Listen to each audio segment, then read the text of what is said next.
সবজি রান্না করে সবজির খোসা কি ফেলে দিচ্ছেন? এই কাজটি একদমই করবেন না। যে সবজি রান্না করে সবজির খোসাগুলো ফেলে দেওয়া হয়, ওই সবজির খোসাগুলো দিয়ে তৈরি হয় মজাদার রেসিপি। কি মিথ্যে বলছি? না, একদমই সত্যি বলছি।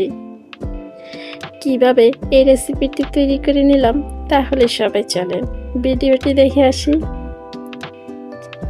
বিসমিল্লাহির রহমানির রহিম। সবাইকে আসসালামু আলাইকুম। আমার আরও একটি ভিডিওতে সবাইকে জানাচ্ছি স্বাগতম। কেমন আছো সবাই? আশা করি তোমরা যে যেখানে আছো সবাই ভালো আছো। আলহামদুলিল্লাহ, আমিও ভালো আছি। প্রতিদিনের মতোই আজকে আবার আরও একটি ভিডিও নিয়ে আসলাম। আজকের ভিডিওটা তোমাদের সবার কাছে ভালো লাগবে। আমরা সবজি রান্না করি, যে সবজির খোসাগুলো ফেলে দিই, ওই সবজির খোসাগুলো দিয়ে তৈরি হয় বিভিন্ন মজার রেসিপি। আজকের রেসিপিতে আমার প্রথম উপকরণ লাগবে চাল কুমড়োর ছিলকে বা জালি কুমড়োর ছিলকে, যে নামে চেনেন না কেন। উপরের খোসাটা নিয়ে নিলাম। ভালো করে ধুয়ে হালকা কুসুম গরম পানি দিয়ে লবণ দিয়ে ভিজিয়ে রাখলাম। আজকের ভিডিওটা শেষ পর্যন্ত দেখে যাবেন, তাহলে বুঝতে পারবেন এই মজাদার খাবার কি সত্যিই খাওয়া যায়। ভিডিওটা না টেনে দেখে যাওয়ার অনুরোধ রইল, তাহলে বুঝতে পারবেন সবাই এই মজাদার খাবারগুলো সত্যিই কি খাওয়া যায়। রেসিপিটি তৈরি করার জন্য চাল কুমড়োর ছিলকেগুলা লবণ পানিতে ভিজিয়ে রাখলাম। নিয়ে নিলাম 2টি সিদ্ধ আলু 2টা ভালো করে ম্যাশ করে নিলাম। স্বাদ মতো লবণ, গোলমরিচের গুঁড়া, জিরা ভাজা দিয়ে ভালো করে মেখে নিলাম। এবার একটি বাটি নিয়ে নিলাম।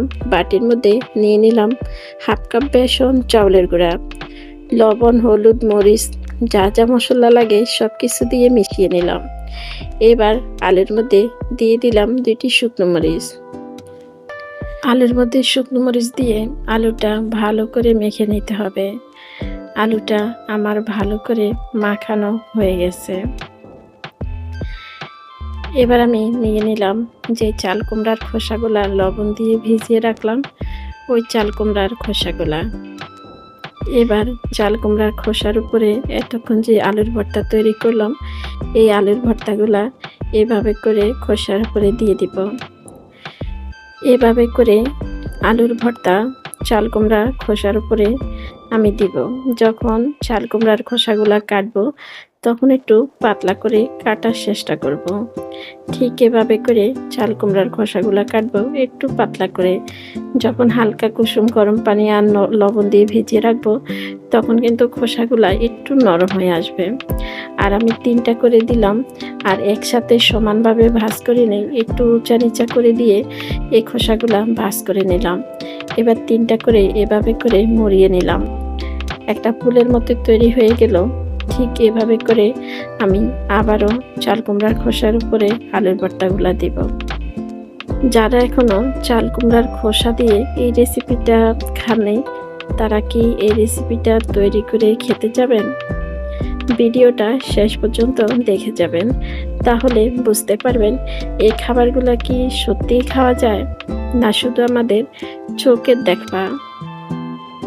ভিডিওর একটু পর্যন্ত তোমরা কে কে আমার সঙ্গে এসেছ আমি জানি না।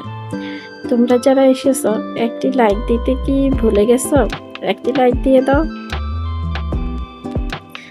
আর এরকম সহজ নিত্য নতুন খাবার রেসিপি পেতে এখনো যারা আমার চ্যানেলটাই সাবস্ক্রাইব করেনি, আমার চ্যানেলটা সাবস্ক্রাইব করে রাখতে পারো। আমি যখন যেরকম ভিডিও আপলোড দিব না কেন, তোমাদের কাছে নোটিফিকেশন চলে যাবে। সময় সুযোগ বুঝেই আমার ভিডিওগুলা দেখে নিতে পারো। আর তোমরা যারা এই কাজটা করেছো, তোমাদেরকে জানাচ্ছি অসংখ্য ধন্যবাদ। কথা বলতে বলতে অনেক কথা বলে নিলাম।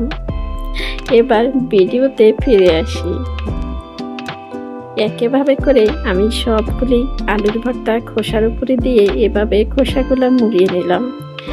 যে বেসনগুলা ভালো করে মেখে রাখলাম, এবার এই চাল কুমড়ার খোসা আর আলু বেসনে ডুবিয়ে ডুবিয়ে তেলে আমি ভেজে নেব।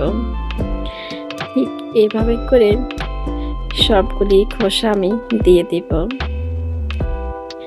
এবার চুলার আঁচটা একটু কমিয়ে দিব। চুলার আঁচটা একটু কমিয়ে দিয়ে এপাশ ওপাশ করে লাল লাল করে ভেজে তুলে নিব। মজাদার রেসিপি, তাই না?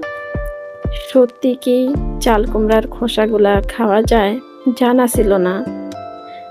যে খোসাগুলা খাওয়া যায় না, ওই খোসাগুলা দিয়ে যদি মজাদার রেসিপি তৈরি হয় তাহলে তো একবার দেখতে হয়। যে কথা সেই কাজ, চলে আসলাম রেসিপি তৈরি করার জন্য। দেখতে তো হবে চাল কুমড়ার খোসা খাওয়া যায় কিনা। তাই এই রেসিপিটি আমিও তৈরি করে নিলাম। দেখা যাক শেষ পর্যন্ত এই খাবারটা সত্যি খাওয়া যায় কিনা। অনেকে চাল কুমড়ার খোসা দিয়ে খাবারগুলা তৈরি করে নিয়েছে, তারা খেতে পারছে কিনা আমার জানা ছিল না। আমরা যারা ভিডিওতে দেখি এই খাবারগুলা তৈরি করে নিই, আমরা কি সত্যি খেতে পারি এই খাবারগুলা? আসলে যে খাবারগুলা খাওয়া যায় না, সে খাবারগুলা তৈরি করে আমাদের অনেকগুলা জিনিস নষ্ট হয়। তাই খাবার নষ্ট করার আমার মনে হয় এটা কোনো মানেই হয় না। চাল কুমড়ার খোসা দিয়ে মজাদার নাস্তা দেখে তো তৈরি করতে চলে আসলাম। এখন আমাকে অনেকেই প্রশ্ন করতে পারেন, তাহলে আপু যে খাবারটা খাওয়া যায় না সেই খাবারটা আপনি কেন তৈরি করলেন? ওই যে দেখার জন্য এই খাবারটি সত্যি কি খাওয়া যায় কিনা সেটার জন্য। খুব সুন্দর করে চুলার আঁচটা কমিয়ে রেখে চাল কুমড়ার খোসা তো ভেজে নিলাম। দেখতে কিন্তু খুবই সুন্দর দেখাচ্ছে, মাশাআল্লাহ খুব সুন্দরভাবে ভাজা হয়ে গেছে। এবার আমি কিন্তু তুলে নিব। আমার খাবারটা কিন্তু এখন একদমই রেডি। আচ্ছা, আমার একটি প্রশ্ন, তোমরা কে কে এই চাল কুমড়ার খোসা দিয়ে এই খাবারটি তৈরি করছো? কমেন্টে জানিয়ে যেতে পারো। আর তোমরা যারা যারা এই খাবারটি তৈরি করছো, তোমরা কি খেতে পারছো? আমার খুব জানতে ইচ্ছে করলো, তাই বললাম। কথা বলতে বলতে অনেক কথা বলে নিলাম আমার ভিডিওর মাঝে। আমার কথার মাঝে যদি ভুল হয়ে যায় তাহলে সবাই আমাকে ক্ষমায় দৃষ্টি দেখবেন। এতক্ষণ ধরে আমি চাল কুমড়ার খোসা দিয়ে মজাদার একটি রেসিপি তৈরি করে নিলাম। এবার আমি সত্যি কথাটা বলে দিই, চাল কুমড়ার খোসা দিয়ে কখনোই খাবারটি তৈরি করতে যাবেন না। চাল কুমড়ার খোসা কখনো খাওয়া যায় না। আজকের মতো এখানে বিদায় নিলাম। সবাই ভালো থাকবেন, সুস্থ থাকবেন। দেখা হবে, কথা হবে পরবর্তী ভিডিওতে। সবাইকে আল্লাহ হাফেজ।